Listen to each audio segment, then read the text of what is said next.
서바이벌 토론 왕. 지난주에 펼쳐졌던 8강전 세 번째 승부. 대구 경명여고 참계대 전남 나주고 실화냐의 토론 한판 승부. 세 명의 팀원이 고르게 발언하며 멋진 팀워크를 보여준 참계팀. 축하합니다. 실화냐의 분전을 제압하며 감격스러운 승리를 거둔다. 대구 경명여고 참계의 준결승 합류. 서울 명도외고 라루미에르, 동탄국제고 디베테랑, 대구 경명여고 참계에 이어 마지막 준결승 진출팀이 오늘 가려진다. 8강까지 올라오게 되었는데 찾아온 자료 또 공부한 자료 아낌없이 써서 하얗게 불태우고 가도록 노력하겠습니다. 광양고 화이팅! 우리 그래팀 8강까지 올라오느라 정말 수고 많았고 우리 꼭 결승 진출하자. 상금은 우리가 그래 화이팅! 전남 광양고 프로젝트 광양팀 대 용인 외대부고 그레팀의 8강전 마지막 대결. 고교 서바이벌.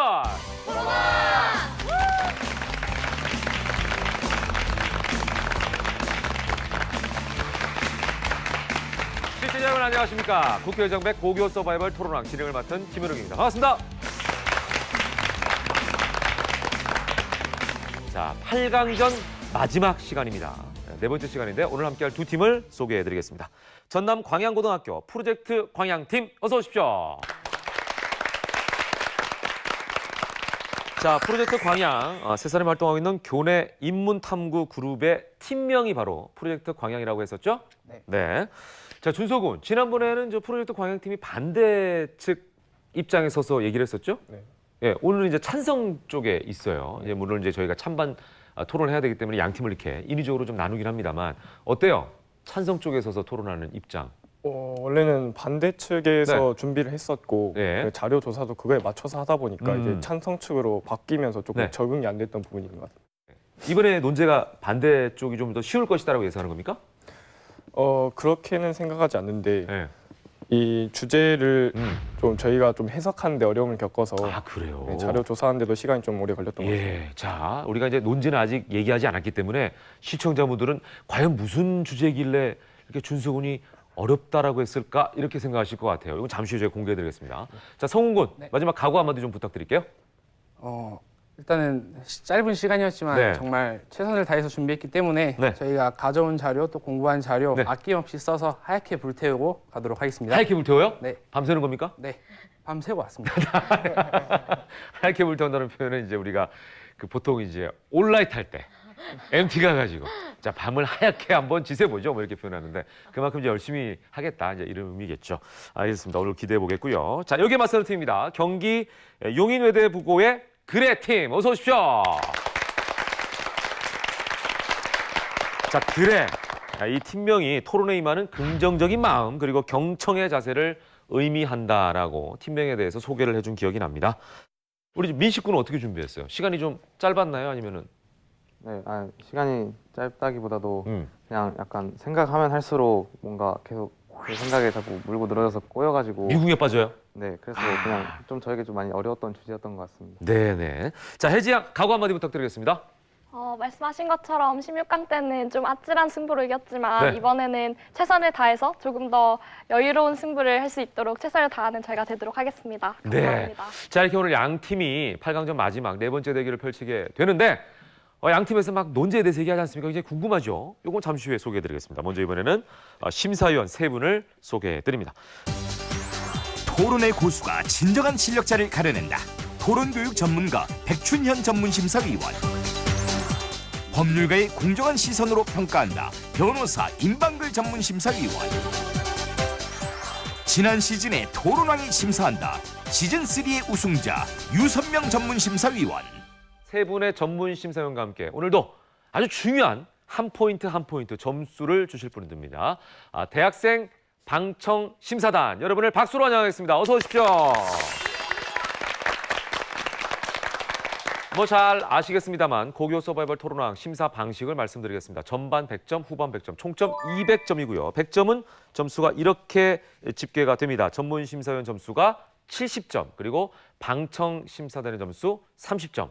합계 100점으로 구성이 돼 있습니다.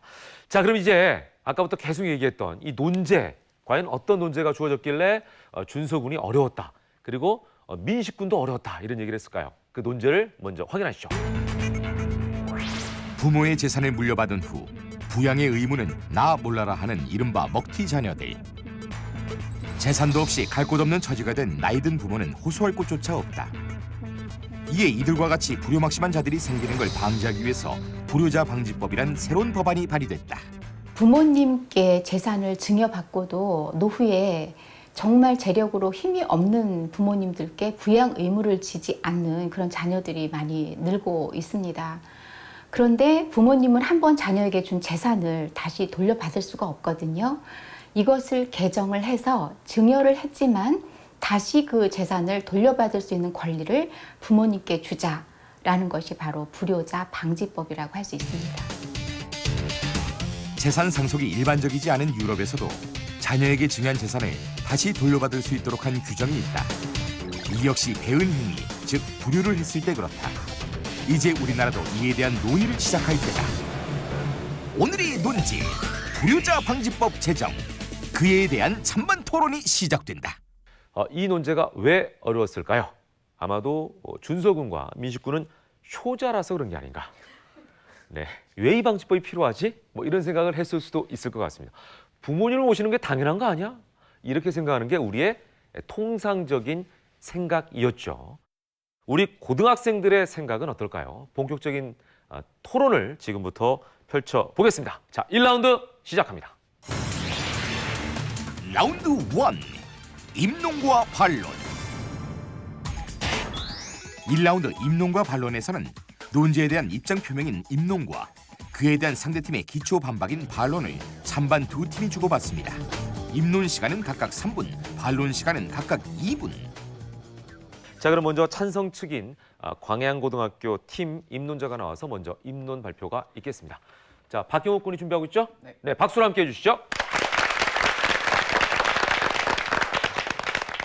입론을 시작하기에 앞서 불효자 방지법의 정확한 명칭은 민법 일부 개정 법률안 및 형법 일부 개정 법률안으로서 새로운 법을 만드는 것이 아닌 기존에 있던 민법을 강화하고 민법 제558조나 형법 260조와 같은 부모에게 불리한 조항을 개선하고 올바른 방향으로 개정하는 것을 목적으로 하고 있습니다.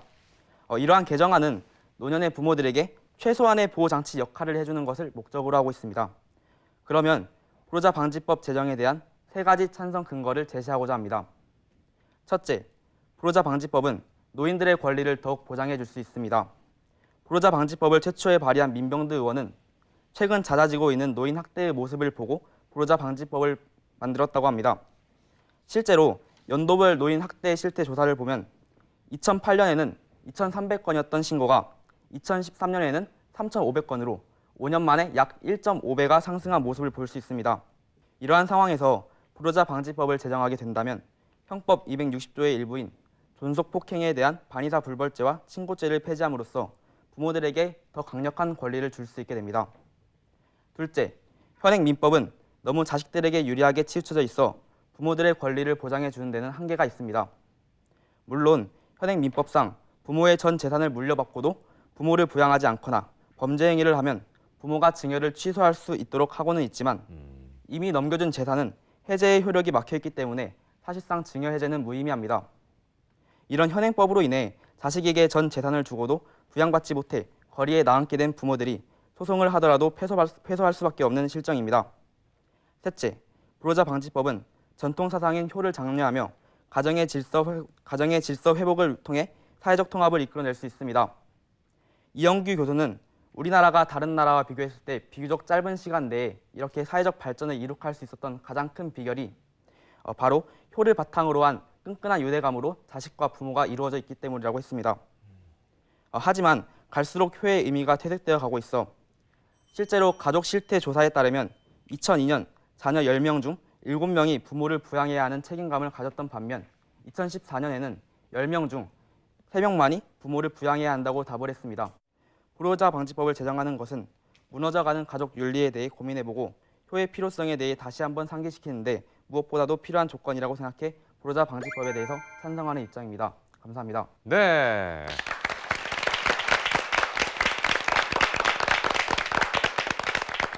자, 그렇다면 그레 팀에서는 어떤 반론이 나올까요? 김정민 양이 준비하고 있죠?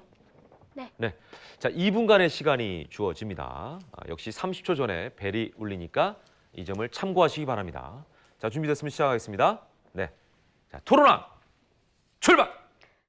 저희는 일단 이 불효자 방지법에 입법부가 해야 할 수 있는 일, 즉 반의사 불벌죄와 친고죄를 폐지하는 부분에 대해서는 찬성한다고 말씀드리고 싶습니다. 하지만 저희가 주목하는 것은 민법 개정안입니다. 이 민법 개정안은 현재 이 학대와 홀대의 기준을 조금 더 완화시키고 그리고 이 나중에 재산 증여 취소가 가능하도록 하는 법인데요. 저희는 이 부분에 대해서 아까 말씀하신 것처럼 효를 확립시키고 또한 효의 개념을 좀 더 탕타이해서 사회적 통합을 구축할 수 있다라고 말씀드렸는데 이 부분에 동의하지 않습니다. 우리 사회가 많이 삭막해졌고 부모 자식 사이의 물질적 분쟁도 늘어가는 추세이긴 하나 아직 효의 개념은 많은 이들로 하여금 부모에게 마음의 빚과 부양의 의무를 느끼게 하는 역할을 하고 있다는 것은 분명합니다. 이를 굳이 공식 규율 영역인 법의 영역으로 끌고 들어가는 것은 법이 나서서 효도 개념의 1:1 교환, 즉 효도와 물질적 관계 1:1 교환 관계화를 계속화시킨다는 것이라고 봅니다. 이것이 증여 재산을 환수당하지 않기 위해 억지로 하는 효도인 것인지 아니면 정말 부모를 사랑하고 고마운 마음으로부터 우러나오는 효도인 것인지 구분할 수 없게 되어 부모 자식 관계가 다른 사람의 사이의 관계와 구별되는 특수성 및 부자 관계에서의 신뢰를 저해하리라 생각합니다. 중국의 경우도 마찬가지입니다. 그때도 부모를 한 달에 한 번 찾아뵈어 용돈을 드리는 효도법을 시행하고 있는데 지금은 현재 대신 찾아드리고 대신 용돈을 전해드리는 대행 업체가 만연하고 있다고 성행하고 있다고 들었습니다. 감사합니다. 네. 자, 이렇게 해서 김정민 양이 반론을 얘기했습니다.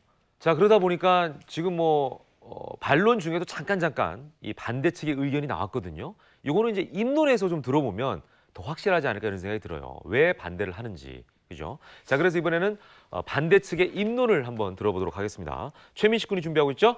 입론을 한번 들어보도록 하겠습니다. 박수 부탁드립니다.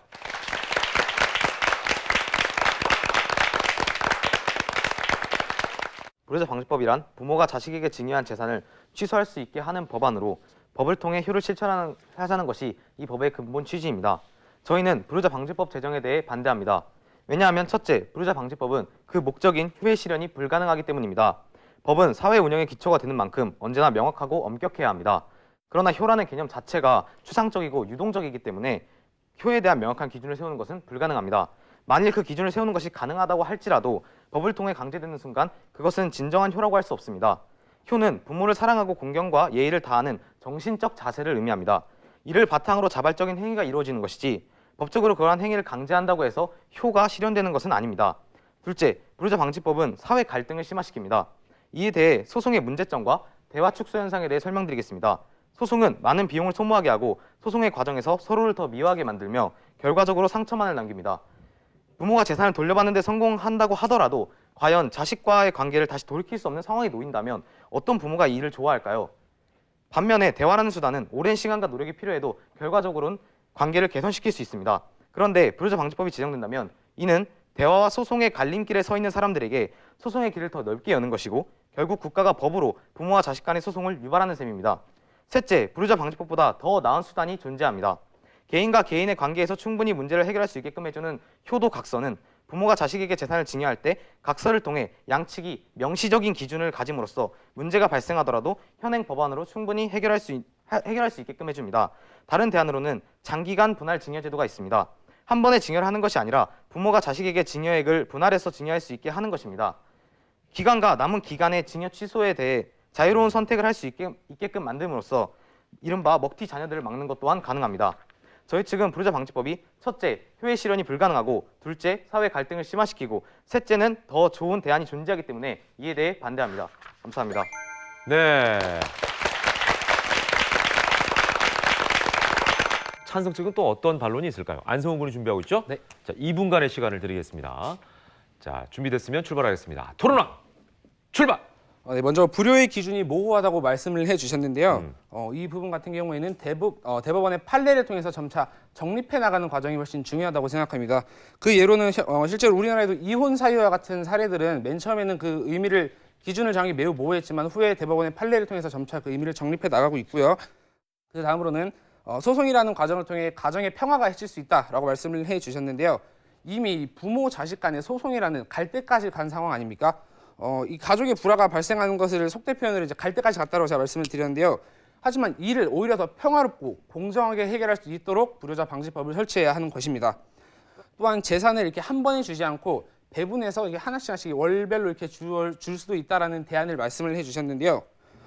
제가 볼 때는 이건 또 맞는 말이라고 생각을 합니다. 하지만 과연 모든 부모가 자식들에게 이렇게 재산을 월별로 납부해야 하는 경우가 있을까요? 또 자식이 금전이 필요한 경우에는 이걸 일괄양도를 할 수가 있는데 이런 경우에는 환수 조치가 불가합니다. 그럼 저희는 아까도 입론에서 말씀드렸지만 이러한 경우를 대비해서 최소한의 안전 장치로 이 불효자 방지법을 제정해야 한다고 말씀드리는 바입니다. 감사합니다. 네. 자, 오늘은 굉장히 입론과 반론을 통해서 보니까 팽팽하게 맞설 것이 예상이 되는 그런 토론 주제인 것 같습니다. 자, 이렇게 해서 1라운드는 끝을 내겠고요. 이제 2라운드 본격적으로 들어가 보겠습니다. 라운드 2 교차 토론. 2라운드 교차 토론에서는 찬반 양측이 반박과 재반박을 주고받습니다. 매회 각 팀에게 주어지는 발언 시간은 30초씩 총 10분 동안 펼쳐지는 교차 토론. 이번에는 반대측부터 한번 시작을 해보죠. 그레 팀부터 바로 발언권을 갖도록 하겠습니다. 자, 어떤 학생이 시작하겠습니까? 김정민 학생? 네, 좋습니다. 네, 감사합니다. 일단 불효의 기준이 명확한 부분에 대해서는 판례를 통해 적합하게 그거를 개정해 나간다? 아니면 쌓인 판례를 통해 해결해 나간다라고 말씀해 주셨는데 이는 이혼 사유에서도 법적인 그런 명확성이 부족하기 때문에 상당히 논란이 되었던 부분입니다. 저희는 효의 개념은 이 이혼 사유의 개념보다 조금 더 모호한 개념에 있다고 생각합니다. 도덕적 해이와 윤리적인 문제를 다루는 이 명식상에 있어서 이것을 모호하게 처리하는 경우에는 판사의 재량권에게 너무 많은 부분을 주는 것이 아닌가라는 논란이 있을 수 있다고 생각을 합니다. 이는 현 민법의 이 취지와 개념부터 다시 아셔야 할 것 같습니다. 현재 우리 부모와 자식이 서로 효를 해야 한다는 이런 부양 의무는요. 1960년대 민법이 제정될 당시부터 총칙에 나와 있는 조항입니다. 즉 이게 지금 저희가 말하는 불효자 방지법으로 이제서야 이 효를 강조하는 것이 아니고요. 이는 이미 이행된 사항이다라는 점을 말씀을 드리고 싶습니다. 하지만 저희가 말하는 것을 효를 어떻게 실천할지 법의 국가적인 공적인 영역인 규율로서 그것을 완벽하게 일반화시키지 말라는 얘기입니다. 국가의 사적 영역의 침해라고 생각이 되기 때문에 저희는 이 부분에 대해서 반대를 드리는 거지 효의 궁극적 실현 가치, 법이 말하는 그 효의 실현 가치를 무시하는 것은 절대 아닙니다. 법에는 비례성의 원칙, 그중에서도 최소 침해의 원칙이라는 것이 존재합니다. 이것은 입법의 목적을 다양한 법들을 실현시킬 수 있다면 개인의 기본권이나 사적 영역을 가장 최소화로 침해하는 법을 가장 나은 선택안으로 본다라고 하는 법칙이 존재합니다. 이후에 더 많은 설명드리도록 하겠습니다. 부모가 자녀를 대상으로 상속 취소 소송이 2010년에 262건으로 가장 최대치를 찍었습니다. 왜 이렇게 부모가 자식한테 이런 소송 취소 그런 상속 취소 소송 같은 걸 걸었을까요? 그 이유는 부모가 자녀한테 상속을 할 때 그런 약속을 가지고 그렇게 상속을 한 건데 자녀가 결국에는 약속을 지키지 않았기 때문에 부모가 어쩔 수 없이 그렇게 소송을 한 거라고 생각이 됩니다. 판례에서는 이 부모가 재산을 증여했을 때 부모가 다시 그 재산을 재증여 받은 적이 있습니다. 그때 그 사례는 효도계약서라는 공공문서를 작성했기 때문인데요. 그런 효도계약서라는 공공문서를 작성했을 경우에는 다시 부모가 재증여 받을 수 있도록 되어 있습니다. 그런데 그게 만약 어쩔 수 없는 것이다라고 말씀하시는 것은 틀렸다고 생각합니다. 그럴 바에는 차라리 효도계약서를 쓸 수 있도록 효도계약서가 존재한다는 것을 국가에서 캠페인이나 홍보 장려 등을 통해서 계속해서 알려줘야 되고 사람들이 그렇게 해서 공공문서를 작성하면 현행법 또한 충분히 부모 권리 보장에 취약하지 않다고 말씀드리고 싶습니다. 네, 프로젝트 관행팀. 저희가 아까도 말씀을 드렸지만 저희는 이 불효자 방지법 제정을 통해서 효를 강제하자는 것이 아닙니다. 이 흔히 말하는 먹튀 자녀들로 인해 피해를 입는 그 부모들을 위한 말씀하신 대로 그 최소한의 안전 장치를 규정하자는 것이고요. 또한 이를 일반화해 법으로 규율하는 것은 도덕적 가치에 옳지 않다고 하셨는데요. 저희 계속 말씀드리고 있지만 지금 저희의 불효자 방지법은 실제로 민법 개정안이라는 정식 명칭을 가지고 있습니다. 제정이 아닌 개정입니다. 더 나은 것으로 바꾸는 것이죠. 즉 현 민법이 이미 개정돼 있다는 것은 이미 충분한 사회적 합의가 이루어졌다라고 말씀을 드릴 수가 있겠습니다. 일단 국가의 사회적 영역 개입에 대해서 계속 말씀드리고 싶습니다. 공적 영역이 적극적으로 이를 입법화하는 것은 현재 저희의 국가적 방향성에 어긋난다고 생각합니다. 간통죄를 폐지한 것도 이게 맥락을 같이 한다고 생각하는데요. 국가의 사적 영역 개입 최소화를 저희는 지금 실현하고 있다고 생각합니다. 효의 개념도 마찬가지입니다. 국가로서 강제되어야 할 수 없다고부터 말씀드리고 있고요. 근데 자유주의 아버지 밀의 말을 인용하자면 개인에게 피해를 주거나 타인에게 피해를 주는 것은 국가가 직접적으로 법을 통해 제재할 수 있다라고 밀은 말이 있습니다. 이에 대해서는 어떻게 생각하시는지 궁금합니다. 저희는 지금까지 사법 영역에 국가가 한 번 개입하기 시작하면은 이것일 뿐만이 아니라 또 다른 개정안을 만들고 또 다른 개정안을 만들고 소송이 빈번해지고 국가가 사적 영역에 혼란의 경우에는 이러한 사회적인 갈등과 혼란의 시작으로 야기될 수 있다고 들었습니다. 그렇기 때문에 저희는 국가가 사적 영역에 개입하는 것은 가장 간소해야 된다고 생각하고 현행법으로 충분히 가능한 이 부분에 저희가 좀 더 노력을 하면 가능한 이 부분에 대해서 굳이 민법 개정안과 형법 개정안을 통해서 이 문제를 해결하려고만 하지 말았으면 좋겠다는 얘기입니다. 자, 여기까지 듣겠습니다. 자, 2라운드 교차 토론을 마무리하겠습니다. 아마 두 팀이 오기 전에 여러 가지 작전을 짰을 거예요. 아까 처음에도 말씀드렸습니다. 그대로 잘 진행이 됐는지 이제 점검해 볼 수 있는 시간을 좀 드리겠습니다. 후반전을 준비해 주시길 부탁드립니다. 대기실로 두 팀은 이동하겠고요. 지금까지 1라운드, 2라운드 수고해 준 두 팀에게 박수 한번 부탁드리겠습니다.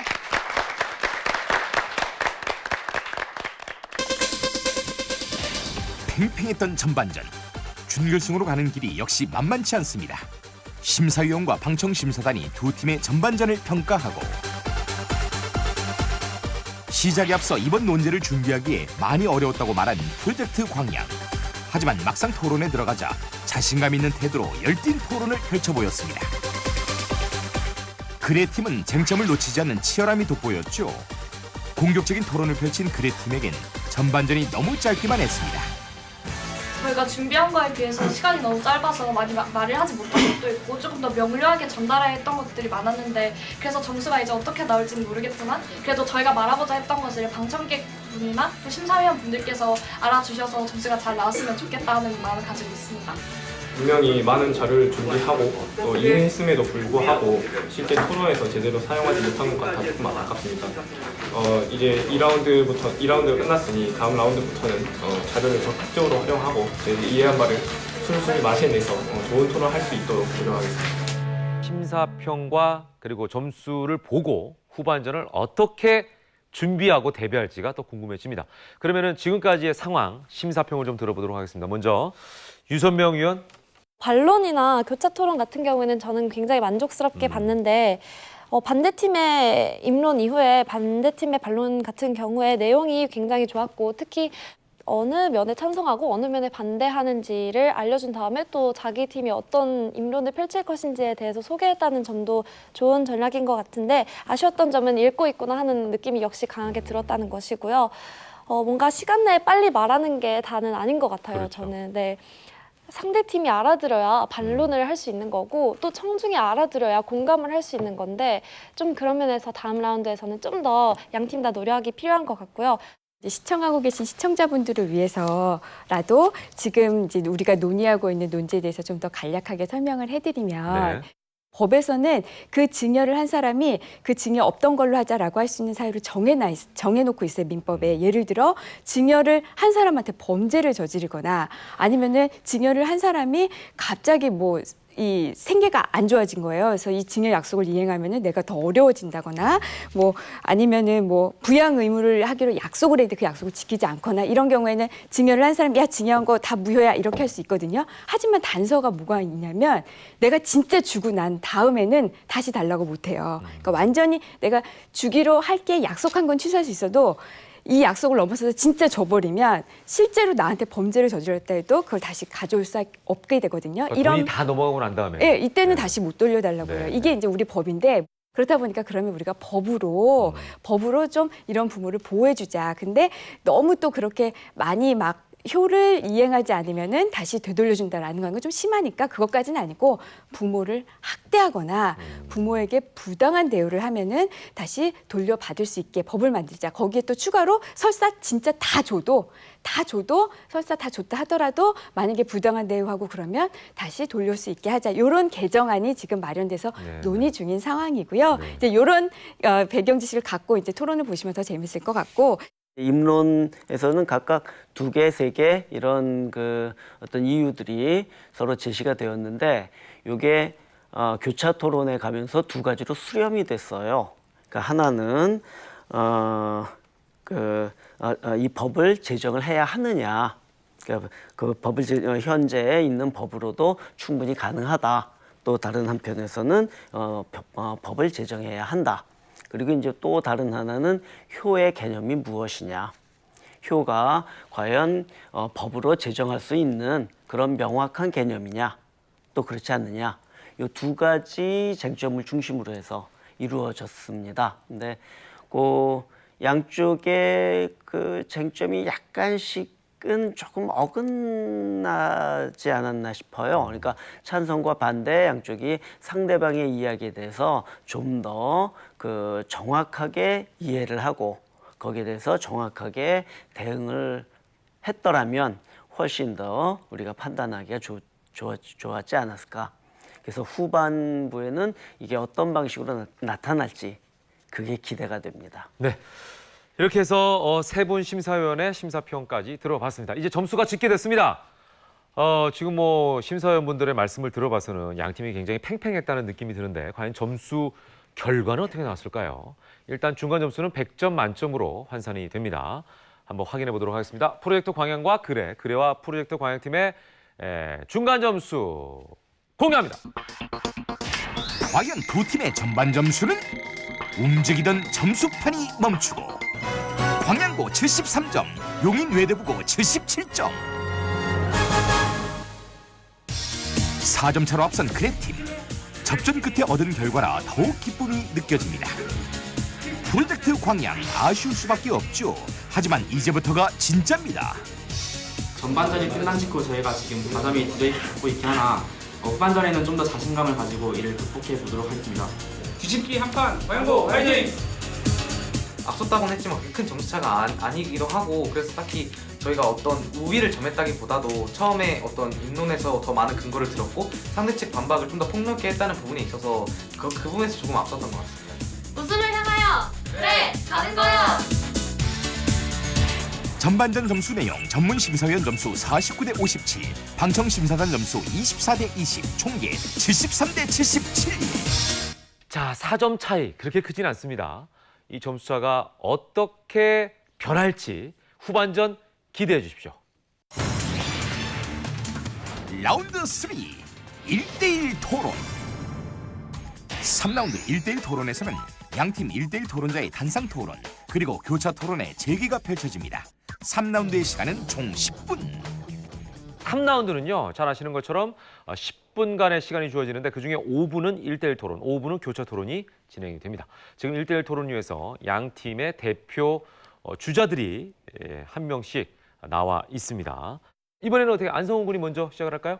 네. 네. 자, 성훈 군의 선 공격으로 먼저 한번 1대1 토론을 시작하겠습니다. 두 학생에게 박수 한번 부탁드리면서 자, 지금부터 1대1 토론 들어갑니다. 토론왕 출발! 우리나라가 가족이라는 끈끈한 유대감을 통해서 이 사회를 형성한다고 하셨는데요. 그 유대감을 망치는 자들이 있기 때문에 그걸 위해서 저희는 방지법을 제정해야 한다고 생각을 합니다. 또 지금 보시면은 아까 제가 말씀드린 계약의 형평성이 어긋나죠. 부모의 생계 유지가 어려워지고 있습니다. 실제로 소송은 계속해서 증가하고 있는데 이 정진영 변호사의 말을 한번 인용해 보자면요. 거진 부모 측의 실패율이 100점 100패라고 합니다. 그럴 수밖에 없죠. 현재 가진 게 없는 상황에서 이걸 받기 위해서 소송을 하는데 그걸 부담할 수 있는 비용을 과연 부모들이 손쉽게 댈 수 있을까요?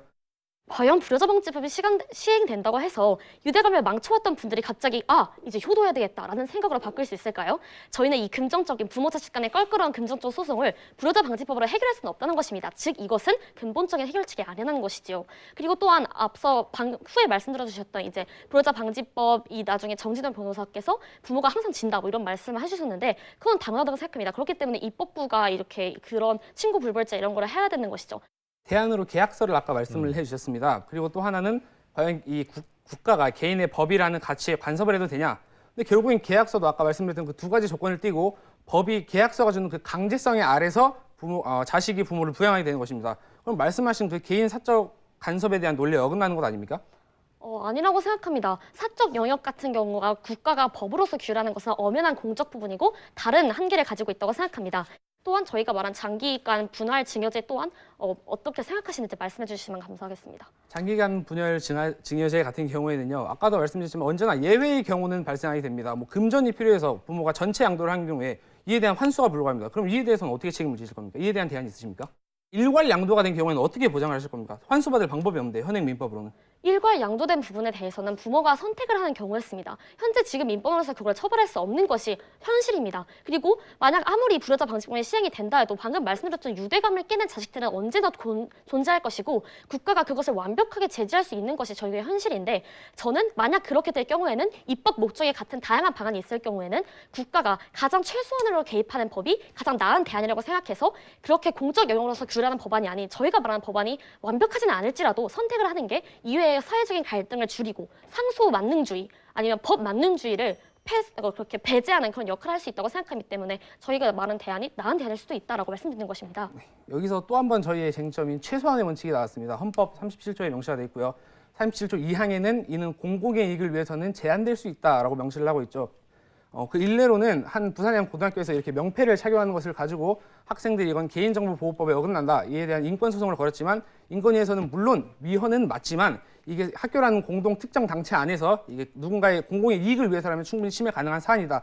즉 말씀해주신 이런 불효자 방지법도 이게 개인 사적인 신분으로 보더라도 이게 공공의 이익을 더 많은 사람들, 더 많은 노인들의 생계를 보장할 수 있다면 이건 당연히 제정되어야 하는 법이고 이거는 간섭이 충분히 가능하다고 생각합니다. 저희가 말하는 비례성의 원칙 중에서 최소한의 원칙은 국가가 이런 공공의 이익을 위해서 기본권을 제한할 수 있다는 헌법에 명시된 것과는 아주 다른 개념입니다. 국가가 법적으로서 공적 영역을, 사적 영역을 규율한다는 것은 저희는 잘못된 행위라고 생각을 합니다. 저희의 국가적 방향성도 그 사적 영역의 침해를 가장 완소화하는 방법으로 나아가고 있다고 생각하기에 저는 이것이 저희 나라의 국가적 방향성과 상응하는 그런 대안이라고 생각을 합니다. 자, 이렇게 1대1 토론은 마치도록 하겠습니다. 여기서 못다한 이야기는 이후에 이어지는 교차 토론을 활용해 보시기 바랍니다. 두 학생에게 박수 부탁드립니다.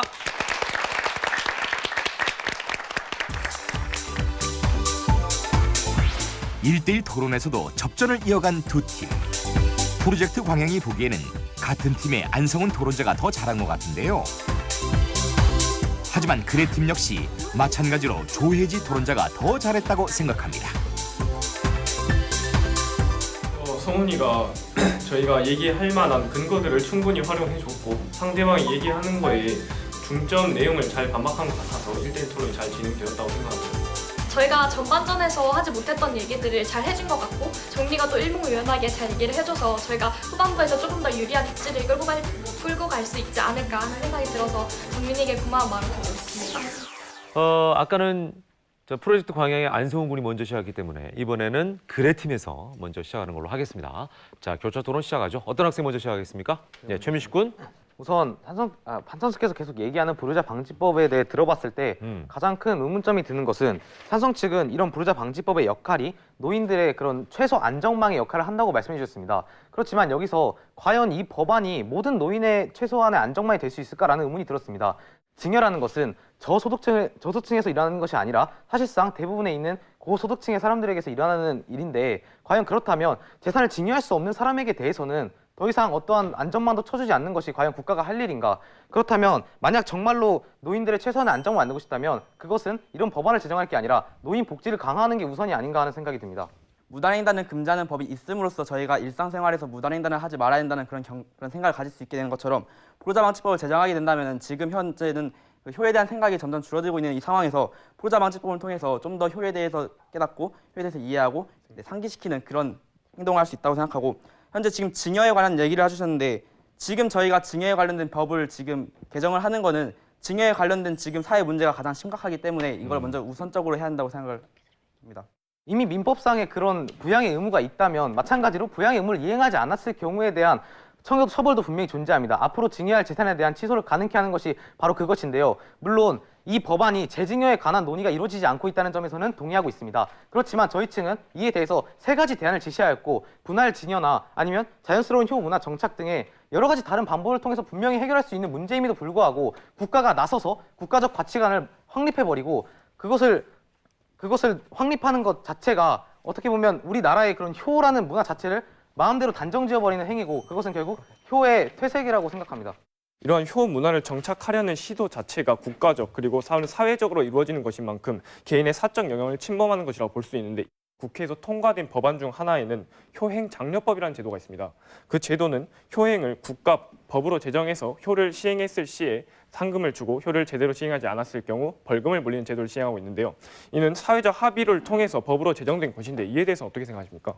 네, 물론 그 부분에 대해서는 이미 법제화가 된 것이니 사회적 합의를 어느 정도 일구어냈다고 말씀하실 수 있겠습니다. 하지만 저희가 지금 이 부모 재산 증여에 관련해서 얘기를 드리자면 지금 자식들이 아까 통계 자료에서 말씀하시지 않았습니까? 10명 중 3명이 부모를 이용해야 10명 중 7명이 부모를 왜 부양해야 되는지, 왜 우리의 책임인지 모르겠다라고 하는 상황에서 법을 딱 만들어 놓은 다음에 너네 이렇게 하지 않으면 이렇게 될 거야 라고 말씀드리는 것은 그들에게 어떠한 경각심이나 왜 그렇게 해야 되는지에 대한 책임감을 의문에 던질 그런 사회가 아니라고 생각합니다. 즉 정말 아까 말씀드렸듯이 유대감을 지키지 않을 자식들은 여전히 불효자 방지법이 제정된 이후에도 계속 유대감을 지키지 않을 것이라는 얘기입니다. 그럼 유대감을 지키지 않는다는 거는 도대체 어떻게 해결될 수 있는 문제입니까? 유대감 형성에 있어서는 분명히 국가가 강제로 개입해서 너네 유대감을 형성해라 라고 할 수 없는 부분인 것입니다. 왜냐하면 입법이라는 것은 국민의 권리를 이어받아서 그것을 국가가 대신 행사하는 것이지, 그렇기 때문에 국민의 의지를 거스르는 입법은 존재해서는 안 되는 것입니다. 그렇기 때문에 효문화라는, 즉 자유와 선택을 기반으로 한 제도를 만듦으로써 사람들이 스스로 자발적으로 효문화를 정착시켜서 그것을 바탕으로 유대감을 형성하자는 것이 저희의 논리입니다. 효문화 정착 제도, 그러한 제도를 통해서 과연 이러한 효가 장려되지 않는 문제를 해결할 수 있다면 왜 우리나라가 노인 자살률 1위일까요? 이러한 문제들이 그러한 편한 제도로는 제대로 이행되지 않고 있기 때문입니다. 따라서 저희는 불효자 방지법과 같은 적절한 제재를 통해서 그러한 것을 줄일 수 있는 방안을 찾고자 노력하기 위해서 저희는 이 대안에 대해서 찬성하는 바입니다. 네. 자, 여기까지 듣겠습니다. 이렇게 해서 3라운드가 끝이 났습니다. 시청자 여러분께서는 불효자 방지법에 대해서 어떻게 생각하시는지요? 이제 마지막 최종 변론을 통해서 찬성과 반대 측의 이야기를 들어보는 4라운드로 들어가겠습니다. 라운드 4 최종 변론. 4라운드 최종 변론에서는 최종 입장을 정리하는 찬반 양측의 마지막 변론이 펼쳐집니다. 주어진 시간은 양팀 각각 3분씩. 먼저 최종 변론을 그레팀부터 해볼까요? 네네네. 그레팀의 우리 조혜지 양이 최종 변론을 준비하고 있습니다. 박수로 환영해 주십시오. 찬성 측은 법의 무게를 굉장히 간과하고 있다고 생각이 들었습니다. 법 제정 자체만으로도 굉장한 의미가 있고 많은 사람들에게 영향을 끼칠 수 있습니다. 그렇기 때문에 저희가 처음에 주장했던 두 번째, 사회 갈등을 심화시킬 수 있다라고 주장했지만 그에 대한 찬성 측의 답변은 하나도 없었던 것 같습니다. 저희 반대 측은 첫 번째, 효의 실현이 불가능하다라는 주장을 펼쳤는데요. 이는 찬성 측에서 말씀했던 세 번째 논거와 굉장히 부딪히는 논점이라고 생각했습니다. 찬성 측의 세 번째 주장은 불효자 방지법을 통해서 진정한 효를 장려할 수 있다라고 말씀해 주셨습니다. 그렇다면 저희는 이때 효의 진정한 의미는 무엇일까 다시 한번 생각해 볼 필요가 있다고 생각했습니다. 법을 통해서 의무화한 효가 과연 진정한 효라고 할 수 있을까요? 법을 통해 강제한 효는 진정한 효가 아니며, 그렇기 때문에 저희가 진정한 효의 실현이 불가능하다고 하였지만 찬성 측에서는 그에 대한 답변이 없었으므로 조금 더 명료하게 해주실 필요가 있다고 생각했습니다. 두 번째 저희의 주장은 사회 갈등의 심화였습니다. 앞서 말씀드렸던 것처럼 가치관의 혼란이 있는 상태에서 법을 제정한다면 사회 갈등이 심화되고 있음을 다시 한번 말씀드리고 싶습니다. 그리고 세 번째, 저희가 제시했던 더 나은 수단에 대해서 효도각서, 그리고 장기간 분할 증여 제도, 마지막으로 효문화 정착 제도를 통한 가치관의 혼란을 정립시키는 것이 최우선임을 다시 한번 말씀드립니다. 부모가 처음부터 계약서 없이 자녀에게 재산을 양도해준 이유가 무엇일까요? 부모의 내리사랑 때문이라고도 생각이 되는데요. 그리고 이제 그 효의 문화에 대해서 저희가 이번 토론에서는 효의 의미에 대해서 제대로 얘기를 해보지 못했는데, 이 상황에서 이제 유대감을 지키지 못하는 자식들을 위해서 이 효도 방지법을 법제화 해버린다면 이 법이 제정되고 점점 더 많은 소송이 늘어나게 될 텐데, 이 소송 이후의 가족 간의 관계에 대해서는 찬성 측에서 전혀 인지하지 못한 것 같습니다. 법의 저쟁을 통해서 가족 간의 신뢰가 흔들린다면 사회의 신뢰가 깨질 것이라고 생각하고, 이렇게 사회의 신뢰가 흔들린다면 국가의 신뢰마저도 흔들릴 수밖에 없다고 생각했습니다. 그래서 저희는 마지막으로 찬성 측에서는 이 법의 무게에 대해서 다시 한번 생각해 주셨으면 하는 바람입니다. 감사합니다. 네. 자, 조혜지 양 반대 측의 마지막 최종 변론까지 들어봤습니다. 자, 여기에 대해서 찬성 측은 또 어떤 최종 변론을 준비하고 있을까요? 송준서 군을 박수로 환영해 주십시오.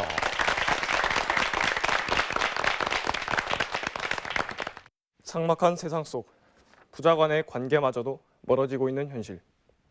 우리 사회 곳곳에서 연로한 부모를 감금하고 방치하는 사건들이 심심치 않게 발생하고 있습니다. 무너져가는 부모와 자녀 간의 관계를 회복하고자 하는 방안 중에 하나로 불효자 방지법이 발의되었습니다. 불효자 방지법은 기존에 있던 민법을 강화하거나 변경하여 부모에게 불리한 법안의 내용을 올바른 방향으로 개선하고자 하는 목적의 개정안입니다. 저희 찬성 측에서는 자식들로부터 부당한 대우를 받고 있는 부모들을 위해서 최소한의 보호장치가 필요하고 사회적으로 큰 문제가 되고 있는 노인 학대 및 폭행에 대한 법적인 제재를 통해서 부모들의 권리를 보장할 수 있는 법안이라는 관점에서 불효자 방지법 제정을 찬성하였습니다. 또한 자녀에게 지나치게 유리한 현행 민법의 문제점을 해결할 수 있다는 점을 근거로 불효자 방지법을 제정해야 한다고 다시 한번 주장하는 바입니다. 반대 측에서는 효를 법으로서 강제하는 것은 옳지 않다, 불효의 기준이 모호하다, 그리고 사회적 갈등을 일으킨다와 같은 근거를 들어서 불효자 방지법을 제정해야 하는가라는 논지에 대해 반대하셨습니다. 이에 저희 찬성 측은 불효자 방지법은 법으로 효를 강제하는 것이 아닌 현행법을 개정하여서 부모의 권리를 보호하자는 취지에서 발의된 법안이다. 특히 부모와 자식이 서로 부양할 의무는 첫 민법 제정 당시부터 법안에 명시되어 있었다와 불효의 기준이 모호하다고 해서 법을 제정하지 않는 것은 섣부른 판단이며 이혼 사유 등 다른 나라의 불효자 방지법과 비슷한 법안의 사례를 보았을 때 이후 대법원의 판례를 통해서 모호한 기준을 정립해 나가야 한다고 주장했습니다. 그리고 이미 발생한 자식의 망한 행위로 인해 가족 간의 불화가 형성되는 것이지 불효자 방지법이 가정의 평화, 사회적 갈등을 일으킨다고 보기는 어렵습니다. 오히려 이런 상황에서 불효자 방지법을 통해 부모의 권리를 보장하는 것이 현명한 판단이다. 이러한 근거를 들어서 저희 찬성 측은 반대 측의 입장에 반박하였음을 다시 한번 강조하는 바입니다. 부자, 자효, 유교 경전 얘기에서 언급된 말입니다. 부모는 자녀에게 자애로워야 하고 자녀는 부모에게 효성스러워야 함을 이르는 말입니다. 현 시대의 자식들은 자신을 낳고 기르고 보호한 부모를 부양하기는커녕 가장 기본적인 자녀의 도리조차 지키지 않는 경우가 빈번합니다. 과연 우리는 여전히 우리를 동방예의지국이라 자부할 수 있을까요? 저희 찬성 측에서는 불효자 방지법을 제정하여 반인륜적인 행위를 제한함으로써 모든 인간관계의 기초인 부자 간의 관계를 법을 통해 보호해야 한다고 다시 한번 주장하는 바입니다. 이상입니다. 네.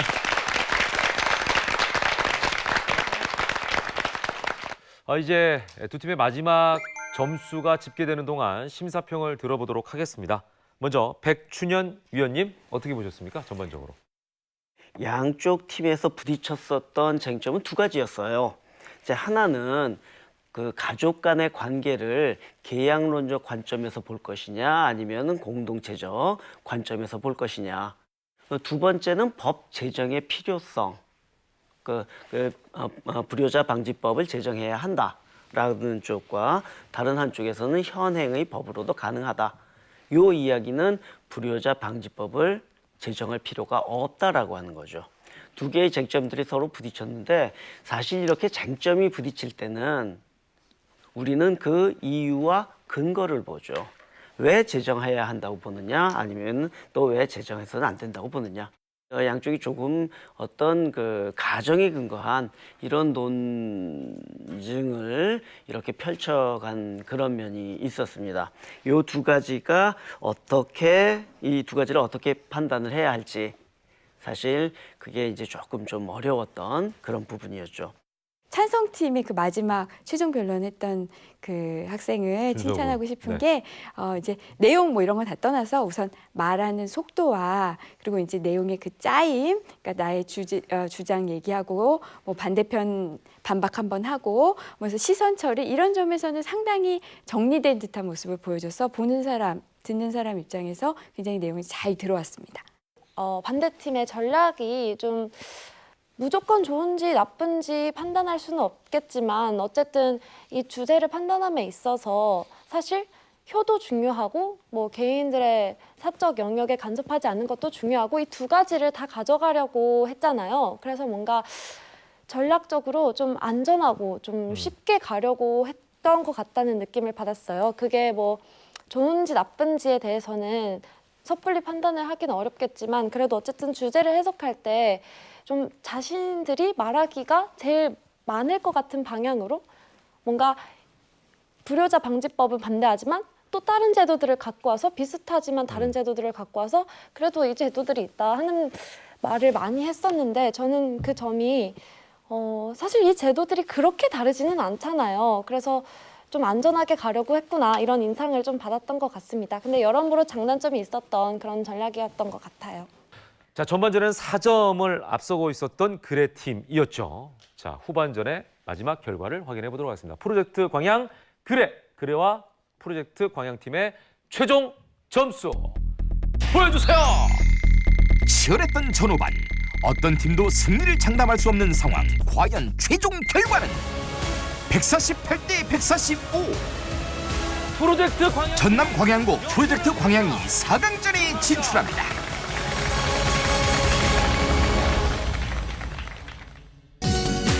후반전의 점수 내용. 전문 심사위원 점수 47대 52, 방청 심사단 점수 28대 16, 합계 75대 68. 전반 73대 77, 후반 75대 68, 최종 점수 148대 145로 광양고의 역전승. 양 팀 다 약간 어안이벙벙한 표정입니다. 예, 저희도 예상치 못한 지금 결과가 나왔거든요. 자, 일단 준석은 왜 이런 결과가 나왔다고 생각합니까? 속으로 야, 내가 최종 변론 잘했구나 이렇게 생각할 수도 있을 것 같은데. 물론 그런 점도 있겠지만 네. 일단 마지막 2라운드 끝나고 나서 네. 교차 질의를 할 때 저희 쪽이 조금 더 그냥 둘 다 잘했지만 조금 더 자료나 그런 좀 정서적인 부분에 신경을 쓰지 않았나 생각이 듭니다. 네. 자, 반면 이 그레 팀은 조금 더 당황스러웠을 것 같아요. 아마 큰 점수 차로 이길 걸 예상하지 않았을까 싶은데 어때요, 민식 군? 아니요, 사실 상대편이 너무 잘해서 네. 그냥 최종 변론도 되게 잘하시고 해서 이런 결과가 나올 거는 조금 예상했는데 조금 아쉬웠던 건 저희가 준비를 조금 더 해서 전략을 잘 짜왔다면 그래도 더 재미있는 승부가 되지 않았을까 하는 게 조금 아쉬워요. 네. 그렇지만 또 결과는 우리가 수용을 해야 되고 그 결과가 난 거는 또 여러분께서 아셔야 되니까. 자, 오늘 마지막 8강전 토론에서는요. 네 번째 4강 출전팀이 결정이 됐죠. 프로젝트 광양팀 다시 한번 축하를 드리겠습니다. 그리고 멋진 토론을 펼쳐준 우리 그레팀에게도 감사를 드리겠습니다. 두 팀에게 박수 한번 부탁드리겠습니다. 국회의장 대 고교 서바이벌 토론 이렇게 해서 8강전이 끝이 났습니다. 이제 4강전 4팀이 다 결정이 됐습니다. 이제 꿈에 그리던 토론왕의 왕좌가 바로 눈앞에 다가왔습니다. 이제는 준결승전 그리고 결승전 못지않게도 3, 4위전까지 이렇게 다양한 또 토론 4개의 배틀이 남아 있습니다. 이 배틀 어떻게 또 이어질지 여러분께서 눈여겨봐 주시길 부탁드리면서 오늘 여기서 인사드리겠습니다. 교민 여러분 고맙습니다.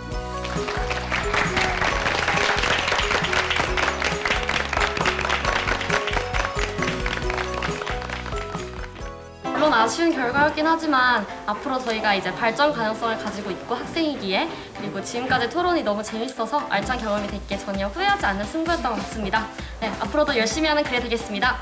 네, 화이팅! 되게 어안이 좀 벙벙하고요. 네, 아까 다 불태우기다 했는데 한 반밖에 태우지 못한 것 같은데 또 이렇게 결과가 좋게 나와서 되게 당황스러우면서도 매우 기분이 좋습니다. 또 다음 거 준비하려는 생각이 좀 착잡하기도 하지만 일단은 지금 이 기분을 좀 더 느끼고 싶습니다. 우승은 우리 것! 광양고 화이팅!